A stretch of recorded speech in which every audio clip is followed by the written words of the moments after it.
Magandang buhay po mga kananay. Andito pa nga rin po kami ni Katatay sa Pampanga. Ito nga po't nagaya ang mga kapatid na bumili ng ulam sa araw na to mga kananay. Dito nga po muna kami pumunta sa sinasabi nilang dalan baba mga kananay.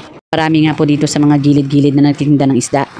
Isa nga po itong tulay na nagdudugtong sa Sasmuan at Pasbol Lubao. Yun nga lang po mga kananay, walang masyadong nagtinda ng isda.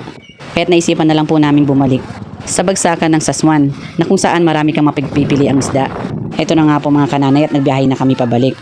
Dito po pala kami nagpark sa simbahan ng Sasmuan, nakatabi ng palengke. At sa likod nga po nito ang bagsakan ng isda. Marami nga din po ang dumadayong magsimba dito mga kananay. Lalo na po tuwing January 6 na kung saan piyesta ng Sasmuan. Ito nga po mga kananay, papasok na nga po kami sa palengke ng Sasmuan. Tabi nga lang po ito ng ilog mga kananay. Marami nga rin po ditong bangka na siya po nilang ginagamit transportasyon para sa mga nagbabagsak ng isda na nanggagaling naman po sa mga pispan. Eto nga po't nakipagtawaran na nga sila Kuya John, kapatid na Pado at kapatid na Empong. Pati na din po si Katatay. Kasama nga din po pala naming namili si Ate Tessa.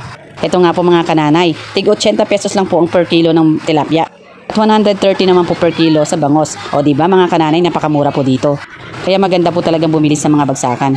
At press pa nga sila mga kananay. At pagkatapos nga po naming namili ay umuwi na po kami. O hanggang dito na lang po muna mga kananay. Salamat po sa inyong panonood. God bless po sa ating lahat.